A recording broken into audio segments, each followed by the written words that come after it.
I'm your host. I'm laughing because you're looking at me. I'm your host. You're mesmerizing. Stop. Welcome back to Mommies, Mo Problems, your podcast destination for all things motherhood. It's going to get a lot more real soon here. I can tell. I'm your host, Kaylee Flowers, and today we have Julie Lucido with us. How are you doing again? I am doing even better than last time you asked me that. I'm going to actually be so good by the end of this. I'm going to be like flying away. Oh my goodness. It's all good. There was a mistake. I made a mistake. So, what's a nugget of joy from your life? You just 20 years. 20 years, yeah. My nugget of joy is just celebrating my 20 years of marriage, my anniversary to my husband. Mm-hmm. We went on a big romantic trip to St. Lucia. Ooh, and just left the kids at home and just enjoyed each other's time and company. You were just saying that like it's not just 20 years of like highs. It's like the highs and the lows and the in betweens. Oh yeah, no. It's because you're two individual people. You grow, just imagine what you were like 10 years ago to now. When you're with someone and they're doing that same kind of growth and changing and evolving and opinions change and viewpoints change. In a lot of ways, people grow in like different directions. Or one person grows and the other person doesn't grow at all. Yeah. Like, how do you grow outwards but like stay together? Like how does that work? I think some of it is just deciding you want to stay together, you know? You want to just deal with it and it is better because you just sit there, and my mother-in-law basically said, it's when we were engaged and, I had this journal and everyone wrote down opinions, and then, a wise person is like, don't listen to anyone, make your life your own. But she's like, as long as you don't both fall out of love at the same time. That's the secret. Now that I'm 20 years in, it's like, I think that was kind of partially true, on top of we're both stubborn people and neither of us are quit. I come from parents who are divorced. So I always was like one and done. And honestly, we're 20 years, it's all good now, but if it ends, I'm not doing it again. Period. So that also just makes you go, well, if I don't want to do it again, maybe I better make this work. Yeah, I can't just. But my husband's really awesome. He's very hands-on. He does laundry. He does dishes. Yes, a good husband. We've argued over the dishwasher loading. I know that's a marital joke, but it's no joke. It's like real. I will put the dishes in the dishwasher, and he will reload the dishwasher to line them up right. And so now I just don't do dishes. Because you're like, I was like, I'm out. Peace out. You're like, redoing my work. So it's annoying too because it's gonna get cleaned either way. Like you can't just like let it happen. The dishwasher works the same no matter which way the plate is facing. I don't understand, but that's a him thing. He just needs it to be. But then he's like, "You don't help at all with the dishes," and I was like, "Okay, I should do some of the." So now I try and unload. Although now our kids are older, so now they unload because they need chores. Yes. So now we both get out of the dishes. So they can do it, and then you're like, look, now we don't have to argue about it because we have children, and they're old enough to do it, and that's how we're going to do it. Right. They don't tell you marriage is, you do vows or whatever, whether it's traditional, you write your own, but it is good, bad, worse, bad again, slightly better. Kind of good, maybe for a second. It's not a movie. It's not a fairy tale. I'm a mom of two beautiful girls. Okay. The oldest just turned 16. And the youngest is 13. Wow. So what a fun age for girls. Actually, I've lucked out because they're very sweet. They are very loving sisters. They're very opposite. They're very different. So when you have kids, you really realize, everyone is their own individual being on this planet. They get along great. I think some of it is in part of COVID, which I know we all hated. It was a dark time for a lot of people. But because usually siblings, especially that junior high age, is when they kind of split up. They have their own friends, their own social life. They fight over the bathroom and all of that. They'll still fight over their, territory in the bathroom. That happens. But in COVID, my oldest was in junior high. She didn't do junior high. It was all virtual. Wow. All of it. And all of it. And then my youngest was 4th, 5th, going into 6th grade. That's probably about the time they would have separated. But because of COVID, they only had each other to play with. They were their only friends. So then you got to see them kind of get closer in that time. Because in their off time, and again, they both experienced COVID completely different. My first one would not care if she entered society again. She could have virtual schooled, taught herself everything. She got straight A's. She did better in school. Yeah. Being left alone and not dealing with. She more introverted. She's very much more the introvert. So she was cool. She was cool. I don't need to go into the world ever. My youngest, who's very social and very much like me. Losing her mind? Yes. I was losing my mind. Yeah, biting her nails pulling out clumps of hair. Not good. Like, not good. Yes. And literally failed, like, straight F's. But it got to the point where we're worried about her mental and emotional state. We had to just go, school doesn't matter. Grades don't matter. Don't matter. It's okay.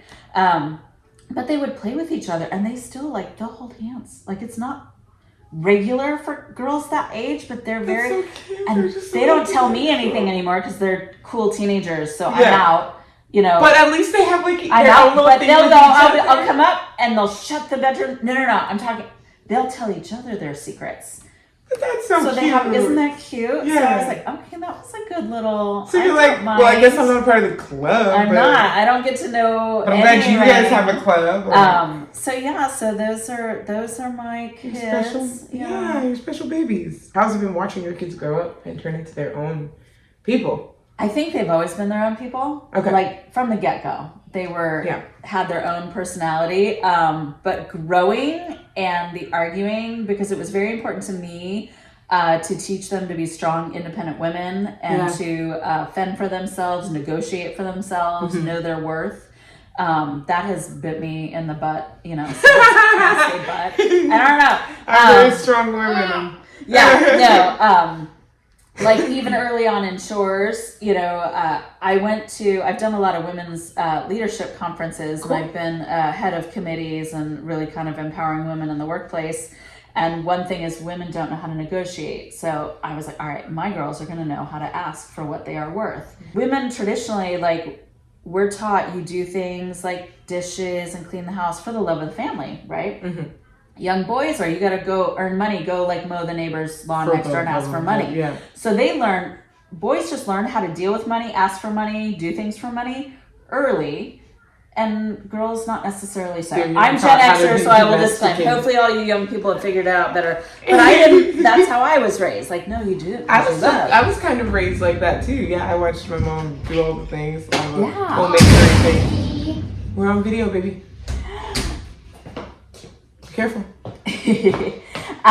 So they did a study at one conference. One of the speakers they had on a college campus, they kind of promoted, hey, come see this movie and give us feedback on this movie. And it was a test.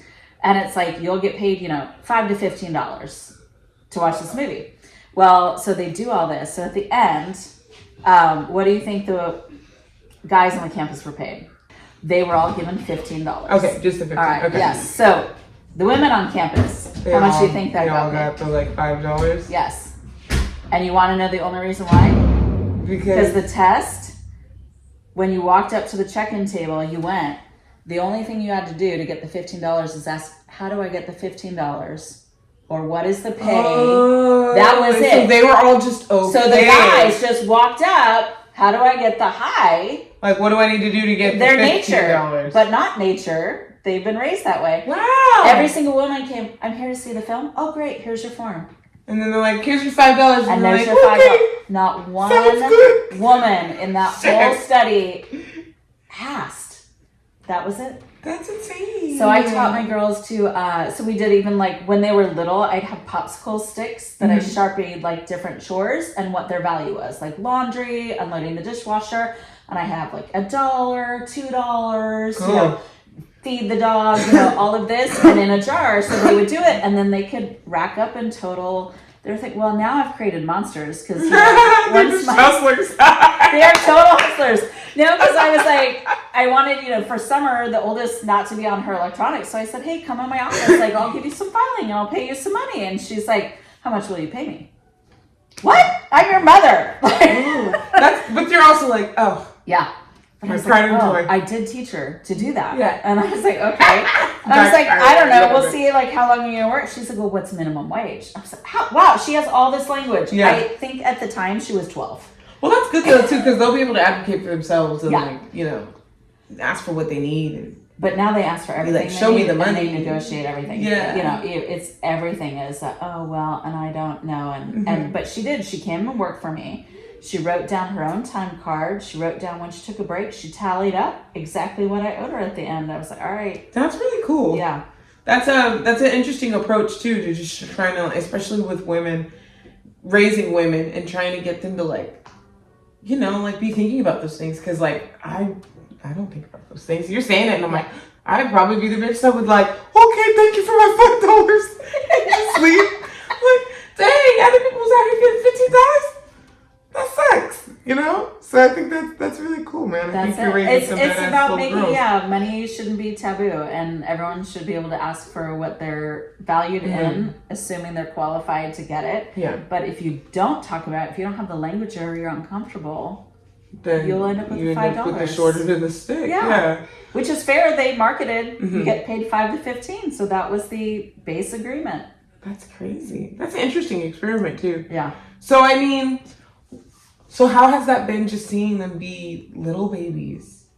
And like, do you feel like you blinked and now they're... I do. So when they were babies, I had many mommy moments, as we all do, in the closet, right? Where you're crying. Meltdowns, And the meltdown. And you're just like, mommy meltdown. And the baby's screaming in the other room and you're like, I can't.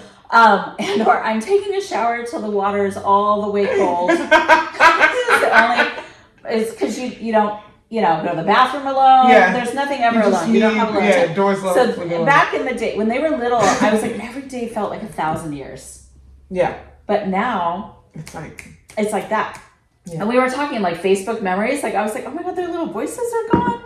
Oh my gosh, but I miss doing this. I don't miss the never eating a hot meal. Like, I'll never eat a warm meal again. I don't miss some of that, but it's not the same. And they used to like love and cuddle, and we would snuggle and do like Friday night, family movie nights has kind of been tradition at our house.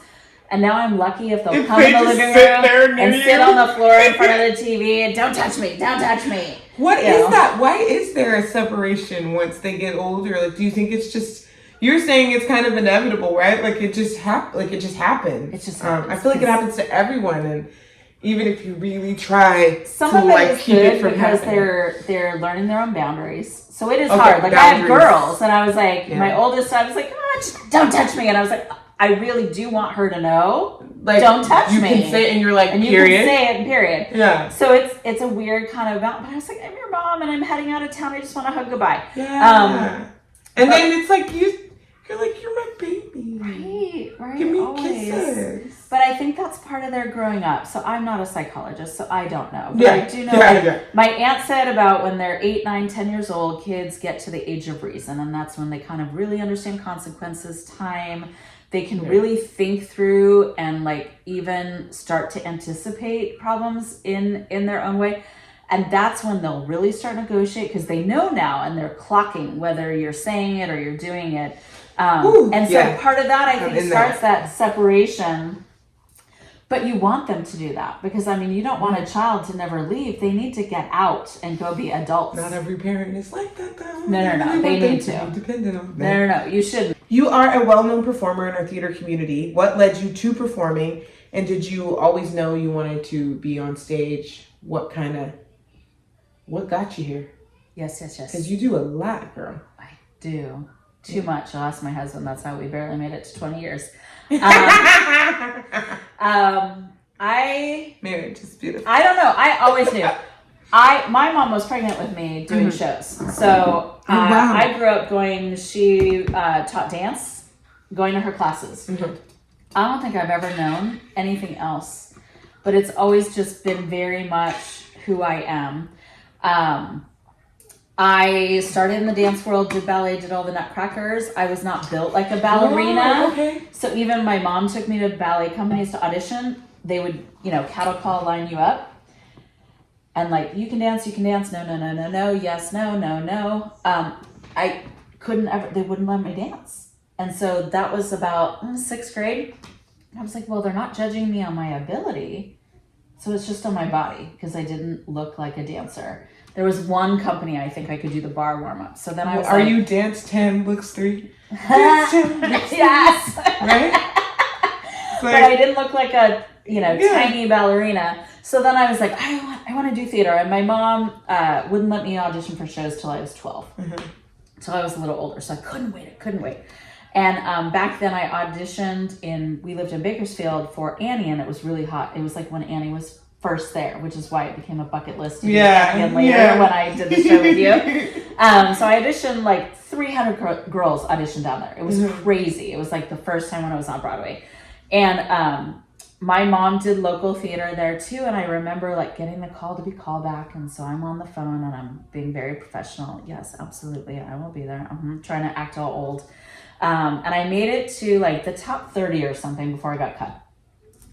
And then they cut me, and I get excused. I get in the car, I start bawling. Oh, because of course I dreamed of, being all of the roles. And then my mom just turns like, if you're gonna cry, you better not do this. You gotta toughen up. Theater's gonna do that. And I was like, so then I'm crying for all those reasons. And I was like, oh my God, Jeez. But then later she tells me, she's like, well, the director's a friend of mine, and she said she made a comment that you didn't seem that excited on the phone when she called you. And I was like, and I've always wondered, because I tried to play it cool and old. I was like, see, just be yourself always. Don't try and be whatever else. Yeah. Because I thought I was doing the right thing, acting mature and businesslike, but it read like inauthentic. You were doing. I wasn't that excited. I don't know. I probably still would have been cut. But it left that was the lesson. I was like, I thought I was doing, but I was kind of acting. I was inside going like this. Mm-hmm. It's like, So so we were putting on like a little like. I was like, I'm a professional. What time? It didn't serve me, but the rejection also didn't serve me either, because I only wanted to do it more. So then our family moved to Fresno, and I auditioned for Good Company Players at Roger Vaca's. What was the first show you did there? Evita and King and I. Oh! So I was in Evita in 1987. In the children's chorus, and then by the time the next show was King and I, so many people dropped, I was promoted to wife. So I think I was 13 years old. I went from being kid ensemble to wife. That was probably, historically accurate. Not racially for sure. King and I unfortunately should not be done anymore. Stop doing terrible black Stop doing King and I. It's you can't. But it happened. I've seen and I was there, makeup, and it was the 80s. Yes, yes. We did King and I in high school too. At overseas. Okay, it's this. We know better, so let's do better now, right? Let's do better now. Come on now. Don't do brown shows unless you have the brown people to be in the brown show you're trying to do. No. Really do your research. Really scout for your shows so they can be done with integrity. Yes. That is hopefully the goal. So then I just started, and I loved it. I had to do it. I went from audition to audition. I did my high school shows, went on to college, graduated with my theater degree. I always had to do it. It beat everything. I mean, even when I was young and I was trying to get like my first job, I interviewed at God Shocks, which was a big retail store here in Fresno back in the day. And I got up to the final in the interviews. The guy's like, but you don't want to do this. And I was like, yes, I do. I need a job, work in the mailroom. Mm-hmm. No, you clearly, all you want to do is perform. You should perform. And of course I was like, but I need a job. I know. Money. That's hard too, yeah. But clearly, even at that age, that's all I exuded. They could see it and you feel it. Yeah. And that was all I wanted.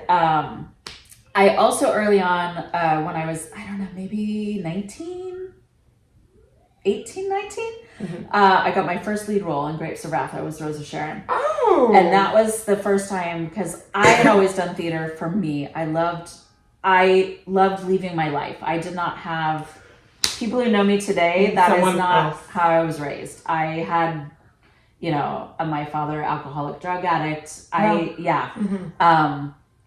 Not ideal. Lots of moving, a lot of instability, So theater was for me my escape. Escape. See, this is the part I like. I know. I'm like, I relate to that very deeply in my soul. It was. Like, I don't gotta go home if I could be someone else for 2 hours. Exactly. And sometimes it was just laughing and... Being around other crazy people, too. I can still sing Evita. I can't tell you because I have some periods in my life back then I kind of blacked out. Yeah. But I never forgot my dance steps, my songs. Yeah. You play it, you're like, oh, psh, I have this choreography. It gave me perspective on humanity, though, too. Because then all of a sudden I was reading all these scripts and they were stories of other people that weren't great either. And so theater made me not feel alone, even in a universal sense. Wow. On top of theater people become your family. Yeah.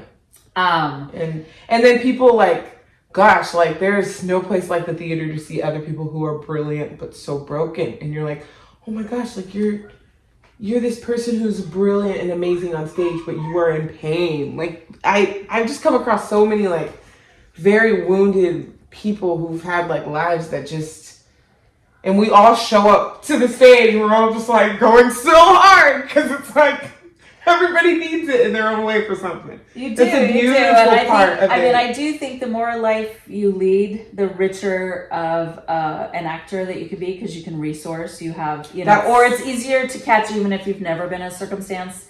You can jump over to this is probably what it feels like. The empathy of other people. But when it really struck it to me that this is what I was put on this planet to do, is when I realized I was changing the outside world. Because Rose of Sharon, I got my first fan postcard, an email from an audience member. And she wrote me an email that basically was like, I watched your Rose of Sharon, your character, and the character, all she ever wanted was like an iron for her clothes and the very simple things and to eat with her family. And I went home changed. I should remember the little things and I should be more grateful. And I thought, my performance did that to someone else? Like, I just sat and it's in my scrapbook somewhere, and I thought, I have to do this because that is powerful. I just changed one person's perspective on life, which means I have just changed the world. Well, because I do believe one ripple can have so many. And that's when I started getting into choreography and directing. So you're like, I'm kind of a powerful bitch. I should be doing this all the time. I should just like do this for my life. And I could. I don't know if it was powerful bitch or just, wow, it's been healing for me. But it can also heal others. But that's power. That's powerful. It is. Do you know what I mean? It like is. you have the skill set that it needs to like touch someone over there that you don't know. You know? Yeah. And you like they went home with you in here. You know? That's cool. It is. And I've been blessed to play many roles in which I've had many other conversations with audience or meet and greets after where they've had similar, like when I was the mother in Curious Incident of the Dog in the Nighttime at Selma. People are like, I'm a mom of a special needs kid, and like that's my life. That's how I feel. And it's like, all right, then I was so grateful to authentically bring that story to others. In a way that like people were actually resonating with in the audience. Yeah. So that's, I think, why I love theater. And I think also having kind of an unstable childhood, I also knew I wanted family. I wanted to be married. I wanted to have kids. And that's the hard thing as women, because at least, we were raised, you can have it all. There ain't no all. There ain't no all. I think you can have it all. Is there an all? How do you... Everyone's all is different, first of all. Ooh, okay. You have to know what your all is in your authentic self. But you have to also realize it can't be all at the same time. So while all my friends were going and pursuing acting and going out in the professional world, going to New York and LA, I was too nervous because I was like, I'm already in debt from college. How can I support myself? How can I do that? How can I also be a mom, have all of this? I couldn't imagine it at that time. Of course, then I got close to 30 and then I never found the right guy Found all the wrong guys. That was not a problem. Right. But the right guy was not happening. That was not a problem. And I was like, I might as well have left. Why did I stay here in Fresno? Because this clearly the trash very, bucket. Yeah. family thing isn't happening.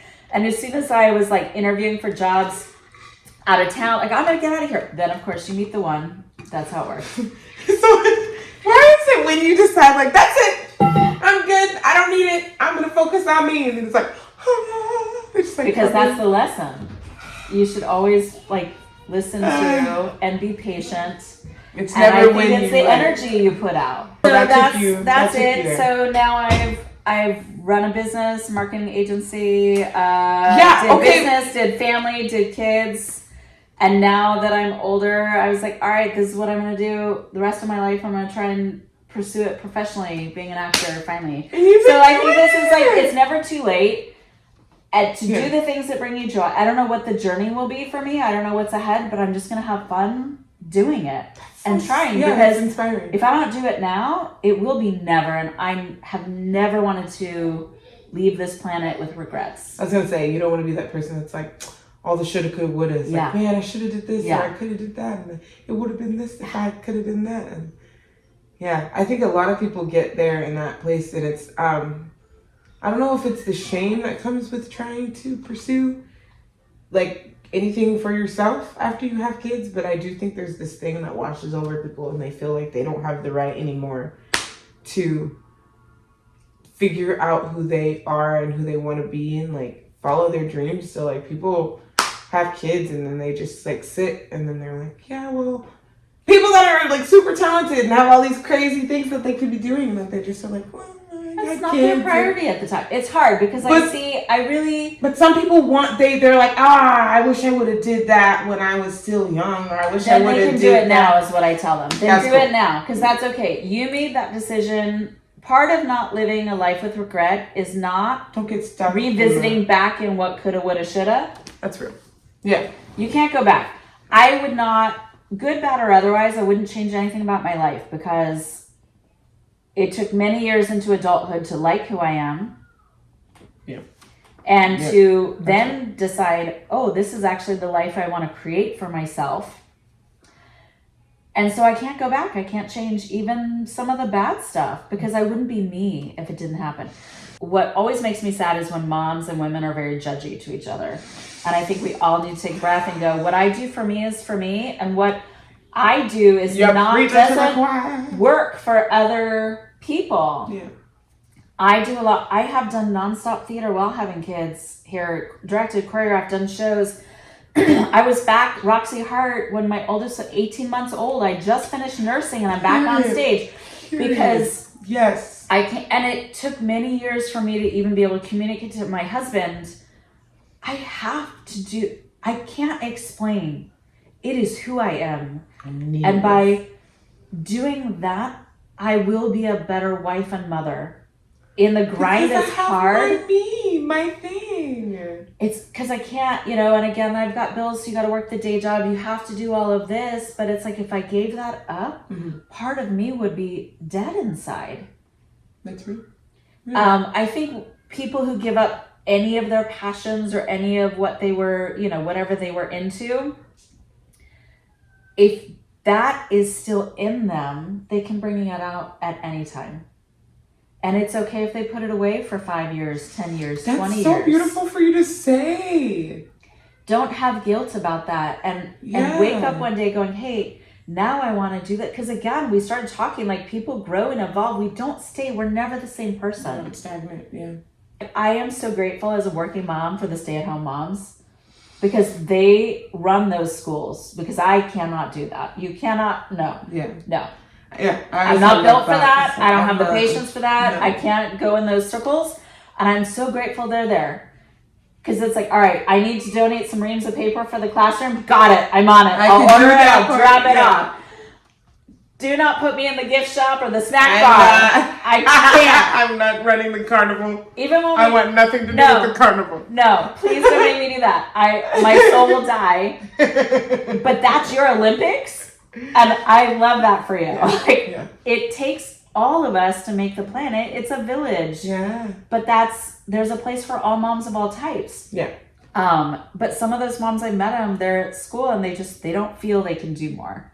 They don't. It's like maybe you feel that way today, but give yourself permission to change that if you want to when you're ready to, and that's fair too. But even like I've had moms in my mommy group that are like, "Oh, your group looks so fun and it looks so cute, and I want mom friends so bad, but I just have to focus on my husband and the kids." And I'm like, "Ah!" I'm like, don't do that. Like, don't just get stuck in the house. Like, you can love your husband and your kids. You can love your partner and your kids and still go have a friend, girl. Like, oh my gosh, it's like the thinking sometimes is just like, I'm either a good mom or I'm doing something for myself. Like, those are the options. And I think you're always a good mom. Even if you're a failing mom, you're trying to be a good mom. And sometimes stepping away from the momhood makes you the better mom. Yeah, for just a second. But it depends. Like right now, I mean, that's why I didn't see Next to Normal. Like I am now, I traveled down to LA to try and get work down there and to train down there a couple days a week. And so like people don't see me out anymore. I don't go see theater here in town. It is because I am choosing to take time away from my family to kind of pursue this other career. Sacrificing that for, yeah. So now I am that mom that like, hey, when I'm at home, I really should be at home. And I have some other nonprofits and other work that I do that takes time away too. So now I was like, I don't get to see my girlfriends as much. I don't get to catch up as much. And I love them. I will hope to get back to that. But for right now in this moment, I can't. And that's good though, because that's how you're able to be everywhere and be mom and be, director and be actor and do all the things and not freaking lose your mind. And I do have to remember to thank my spouse because I couldn't do this without him shipping in the 80% to my 20 a lot because of who I am, which is what he even had to come to. It's like, there's no stopping you. You are a four. Like, he has had to like, okay, this is what it is, but I have to remind myself to be grateful to him always. Like, and I think men and women forget to do that. Oh yeah. A lot. I forget all the time. Sometimes I'm like, I'm sorry. Like, I'm sorry, I should say thank you more. Like, you really do. And sometimes that's what I just tell a lot of people. It's like, it's okay, it's not your priority right now. And some people will get shocked, like, oh, like offended. It's like, but then usually if you sit in it, you go, oh, I'm not going out with girlfriends because that's not my priority right now. And that's okay. Yeah. Like, let's stop making excuses for ourselves or feeling bad or beating ourselves up. Like, that doesn't do getting all tangled in the shame and the guilt. Anybody. Girl. Anyone listening? Y'all.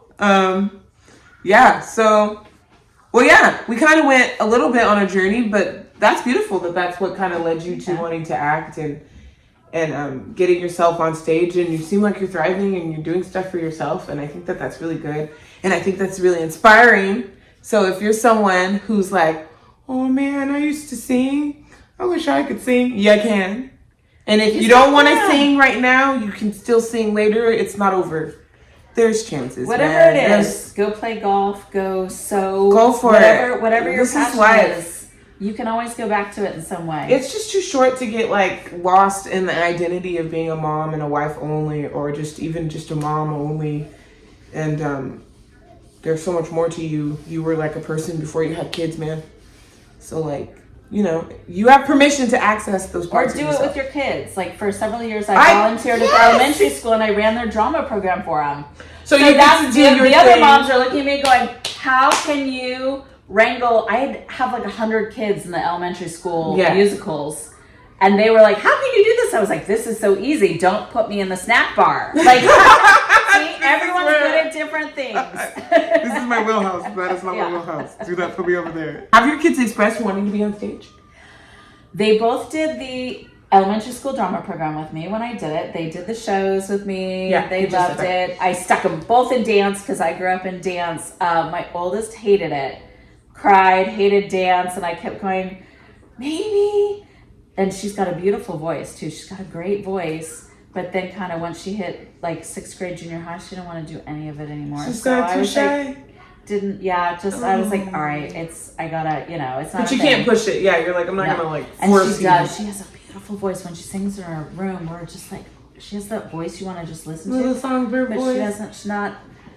So maybe it can always come back in life. It's there. I used to be really shy. Like, I was so shy, and then all of a sudden I just wasn't anymore. So now my youngest loves it. She's all into dance. She auditioned for the high school improv team as a 7th grader. They let the junior high kids audition. She made it as a 7th grader. That's awesome. Yeah. And she wants to do shows. She wants to be in drama. So she is all of that. So she's a little more like me. My oldest is a little more like my husband she's big into robotics, coding, compounding interest. Yeah. She's the math person. Math. How much does that pay? Interest, what are interest rates? Prime. They were joking about prime interest rates the other day. I was like, this is my 16-year-old. This was not me. But yeah, she'll probably be primed to take over the world. So very, very So one's smart. going to be the queen of the stage and the other one is going to, run the world. Then But the youngest one is loving performing and she's doing color guard and stuff like that. So that's awesome. And that was like, did both of them, I mean, you said you did you were kind of running the drama club and stuff, but was any of that you kind of like do you listen to musical theater in the car and you're like, oh, listen to this wonderful musical, that's amazing, it's the best thing ever. Yeah, but they wouldn't let me do that. Even as like when I would put on music, I'm not allowed to sing in the car. This was when they were little. Oh, that's stop singing, Mom. Stop singing. I'm not allowed to sing. They do some of the musicals they love, like Hamilton, Dear Evan Hansen, Six has been the current like. They'll listen to it, but then I want to sing to it. I can't sing to it. They can sing to it. Mm-hmm.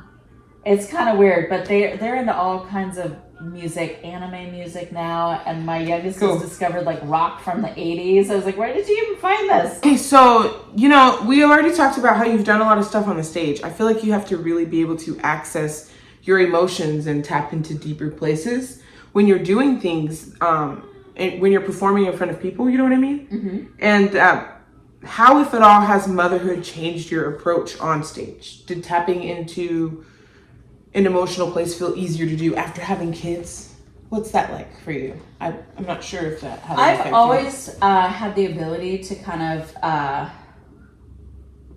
get to vulnerable places and performances even before I was a mother. Mm-hmm. But I think with motherhood and actually just as you get older, the more experiences you have in life, the more relatability you have to others and to these stories that you need to serve and these characters. You can find yourself in things easier. Yeah, and you can access those emotions and connections. And even if you haven't been exactly in that position, you've been othered, or you've felt something similar and you can draw on that. And while as an actor, I will kind of resource memories and kind of past, I don't see theater as like therapy per se, because you have to be careful, when you go there, you have to also be able to put it away. Wow. So you don't, so you have to open that up like, little bubbles in you, and you might make a bubble a little bigger for a performance, but then you have to know how to kind of tuck that away safely. Because you do have to tap, I find myself regularly tapping into very, very deep parts of just my experiences, So that's interesting that you say you bring it out maybe for a minute, but getting it back, all right, it's time to go back where you were, because we gotta keep sometimes it's the material I'm drawn to. I'll have moments I really need to work on something meaty. I'm just feeling I'm in that zone. And I will seek out opportunities. Or you know what? I need something light and fluffy and fun, and I want to be broad and comedic. And then I'll seek out those materials to work on, because that's And when you say work on, do you mean to direct or to be involved in as an actor? Either or. I am definitely a person with a foot in each thing. Yeah, you got a foot in all the ponds, girl. I'm an octopus foot. They have feet. I'm Yeah. Because there's some shows I read or I see, and I'll instantly I have to direct this piece. Yeah. Or I want to choreograph this piece. And there's others where I have to play this role. There's something drawing me to that storyline, that role, this, that, the other. I mean, of course, there's like with my history of Annie, Miss Hannigan has been on my bucket list my entire life. So I was so Such a good grateful role. to play that role. Yeah. But even like how I approached her, you know, she's just really misunderstood. I mean, she grew up on the streets. She had it rough. So like she's doing what she knows, you know. That's what she has to survive, you know. So I try and find the humanity in all of my characters, and some of that does come from what's inside of me. Yeah. You know, it's like, no, I know that feeling. Yeah. You know. I try to when I am acting, I do try to put myself there. It's kind of what you were saying about like, even if you haven't been in the exact same place that the character has been, you can kind of be like, oh, well, I could imagine what this would feel like because I've been through this thing, you know? And so I do that a lot. And I just so happen to have a lot of like shit. So I think it is easier to access. And I don't know. I just feel like after I had kids, I always say I got bust wide open. Like I had access to different emotions that I wasn't able to read in myself before. So I don't know if that's a unique experience to me. A little bit, because being a mom, you can let some things go. And then just because I was you able look at to your like, kids and you're looking at the future, and someone's more important than you. And it's true, your heart is on the outside of yourself in that other being. And I think it gives you humanity. So as performers, as actors, as artists, we bring that extra level of humanity to our work. For sure. And I also feel like having kids made me able to look at myself, look at myself, and just all of it instead of just the parts that I'm like, oh, I really like these parts of myself. And so when I had a kid, I feel like it just busted the mold wide open of like, whatever that mold was, I was trying to be like, and it's just like, ka-cha! And that was the very, when I had a Tyus, and then again, when I had Jabari, like it happened kind of all over again. And I'm like, whoa, like now I want to go back on stage because I feel like there's more in my cup now. Like I have more colors to paint with, if that makes sense. Yeah. Like, I think that's true if you have kids or if you don't have kids. Okay. Just going through things. Going through any life change, new chapter, experience. Something traumatizing, making it to the other side. Or even something joyful. Because it allows you to bring your joy in. Yeah. That's kind of, I think, a little bit of motherhood, but I think you don't have to be a mom to go, hey, I live some life, and so therefore I can more access my emotions. Yeah. I think artists by nature are able to access emotions and have empathy and open our souls out more than a regular person. Yeah. Is willing to even do, yeah. Well, who wants to do that? I mean, it's hard. I do. And it's exhausting. But you're an artist. Yeah. But people don't get it. They're like, what? It's hard to remember that, too. That I think I am also around a lot of artists. Like, my friends are that way.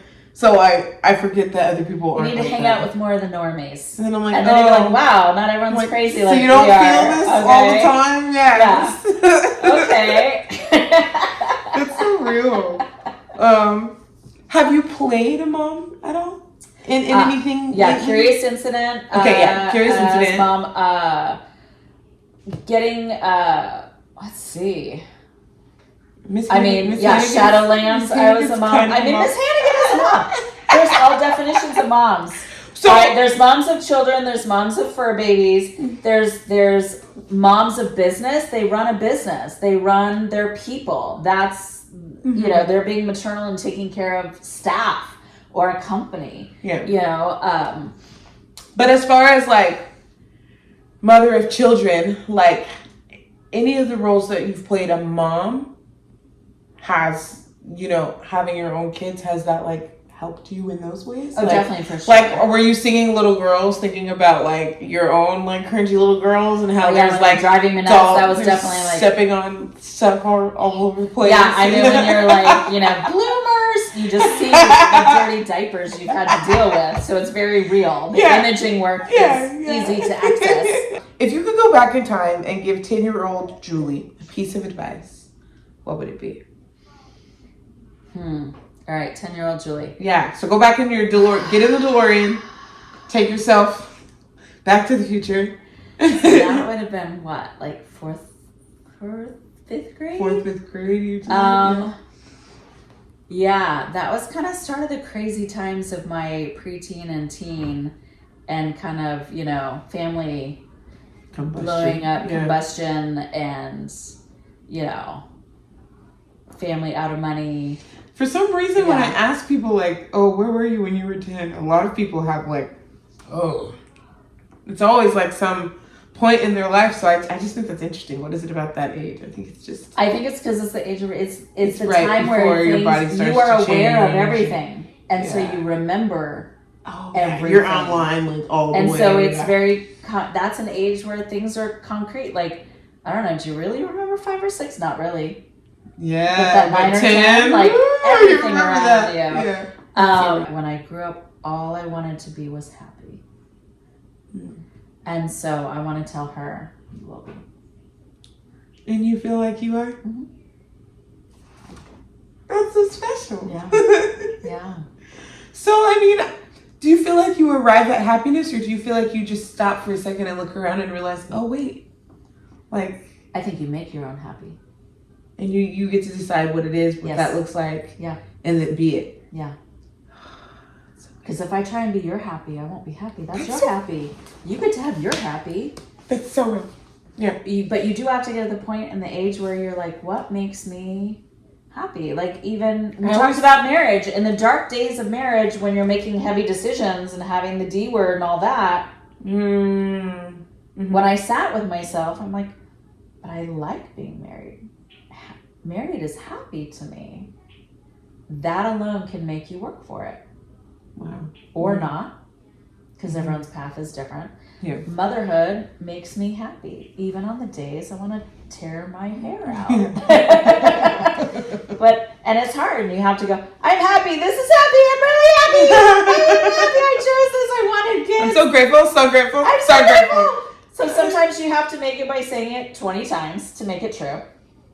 But I think it's also... It's the fake it till you make it. I think absolutely. I think it's what you choose and if it's, you have a bad day, tomorrow I'm going to be happy. I was actually, one of my leadership conferences, Queen Latifah was our keynote speaker. Phenomenal woman. What? Yeah. And she said it best. She was great. Yeah. She sat and she's like, I had to give myself permission for those down days. Because I think it was a brother she lost, and just kind of going through that. And she's like, there were days I couldn't get, as an artist too, very sensitive, right? We all have those clouds around us. Yes, so many clouds. So she had to learn, and I took that from her. Like, I was doing it before, but she gave it language. She's like, I would just wake up and I couldn't do it. It was just a bad down day. So she's like, I then gave myself permission to go, okay, you could be down today, but tomorrow you won't be. Tomorrow you wake up different. And it's like, oh, that is true. That's empowering, though. That's like you step into your power. I'm going to do that, and I need to do this for today. But tomorrow morning, I'm going to wake up and let this day go away. It's a restart. Which is hard to do. It's not like it's easy to do. Well, because now you're in the driver's seat. Like, it's very easy in the victim mentality to be like, oh, it's like, no. You're in control. You decide, I don't believe in victim mentality. I cannot. Don't get me started on that. We don't have time. That's a whole other. So all of that you think has gotten you to a place now in your life where you feel content. Yeah. And you feel good about the choices you've made and where you're at and where you're going and kind of the plans you have for yourself. Yeah. And so your advice for your 10-year-old self would be, you are going to be happy. Yeah. Make it happen. Like just make it happen. Is it like let's get going because you like happy's waiting, or is it like just relax, girl, because it's coming? You know? I think it's a make it happen. It's a make it happen. I'm gonna make it happen. I'm a doer. That's why I do 50,000 things. Yeah. I'm constantly doing. And once I do something and I realize, oh, I'm done doing that, then I go, oh, that's a chapter. Life is chapters to me. So it's like new chapter. Wow. And some of your stories carry forward. Some don't. But right now I'm happy doing what I'm doing. And just being... Do I still want more? Yes. Am I very driven? Yes. Absolutely. Do I still have big, crazy dreams? Yes. Amazing thing. I don't ever not want to wish for amazing things to happen. I hope that they do, but I also know I have to do the work to make it happen. You can't just sit there and hope that it comes to you. That's not my jam. I love that. It's not my jam. It's going to be the name of the episode. Well, thank you so much, Julie, for coming. Thank you. I really enjoyed having you on the show. So good to see you. This has been Mo Mommies, Mo Problems, your podcast destination for all things mommy. We will see you next time. You have to do the thing that we do. All right. So we go What like is the thing that we do? So we go like this. Ready? Okay.